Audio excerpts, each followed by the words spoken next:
प्रणाम। एक विनती है आपसे। कहिए राजन। पिछले कई दिनों से मेरे स्वप्न में मेरे पिताश्री आ रहे हैं। मैंने ब्राह्मणों से भी इसका अर्थ पूछा तो उनका कहना था कि तुम्हारे पिताश्री को शांति नहीं मिली, उनके लिए पूजा करनी हो, यज्ञ संपन्न करना होगा। आप तो परम ज्ञान का स्वरूप है, तो विनती है आपसे कि पूजा विधि आप ही के हाथों से हो, जो मेरे पिताश्री तक पहुंचे, उन्हें मुक्ति मिले, जीवन मरण के इस चक्र से वो मोक्ष पाले। अवश्य राजन।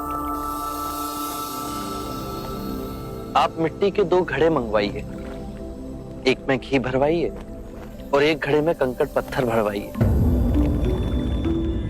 और उन दोनों घड़ों के मुंह कपड़े से बंधवा दीजिए और उन्हें लेकर नदी के तट पर आइए। मैं वहीं आपकी प्रतीक्षा करूंगा। मैं भी इसका प्रबंध करता हूं महाराज।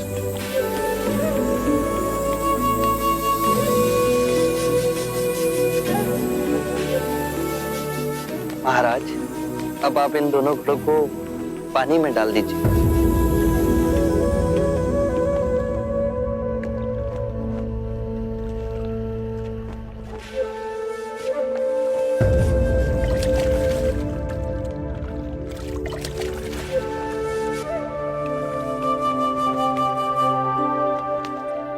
महाराज, अब इन दोनों घड़ों को आप तोड़ दीजिए।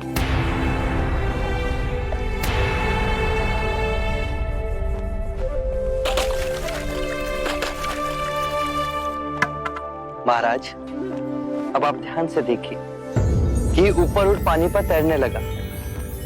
अब बताइए, मेरे या किसी और के पूजा पाठ करने से क्या ये घी नीचे बैठ सकता है?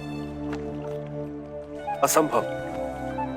ये तो घी का स्वभाव ही नहीं। सत्य कहा आपने। उसी प्रकार किसी भी पूजा पाठ, विधि विधान, कर्म कांड के द्वारा पानी के अंदर डूबे हुए कंकड़ पत्थर क्या ऊपर आ तैर सकते हैं? नहीं बुद्ध, ये तो प्रकृति के नियम के विरुद्ध है। तो हम प्रकृति से भिन्न कैसे हुए? हम भी तो प्रकृति का ही रूप है। सत्य कहा बुद्ध। एक सत्य ये भी है राजन, यदि हमारे पूर्वजों ने अपने जीवन काल में कंकड़ पत्थर बोए, दुष्कर्म किए, तो वो स्वाभाविक ही कंकड़ पत्थर की तरह नीचे बैठ जाएंगे। और यदि उन्होंने अपने जीवन काल में सत्कर्म किए तो स्वाभाविक ही घी की तरह ऊपर आ तैरने लगेंगे। जो बोएंगे वही काटेंगे। परंतु इस शरीर रूपी जीवन काल में ही नहीं, अपितु इस शरीर रूपी जीवन काल के पश्चात वाली यात्रा में भी हम जैसे कर्म करेंगे वैसा ही फल मिलेगा। अब बताइए, इस प्रकृति के नियम को कोई पूजा पाठ, कर्मकांड, विधि विधान, यज्ञ हवन मिटा सकता है? राजन, मैं भी इसको नहीं बदल सकता। केवल अच्छे कर्म ही मनुष्य की मुक्ति का द्वार खोलेंगे। ये कैसी तलवार है आपके हाथ में, जो एक क्षण में सारे झूठ काट केवल ज्ञान को प्रकाशित करती है? ना जाने कितने जन्मों और भटकता में यदि आपकी कृपा ना होती, इस एक क्षण में आपने अपनी अदृश्य तलवार से मेरे अहंकार का सर भी काट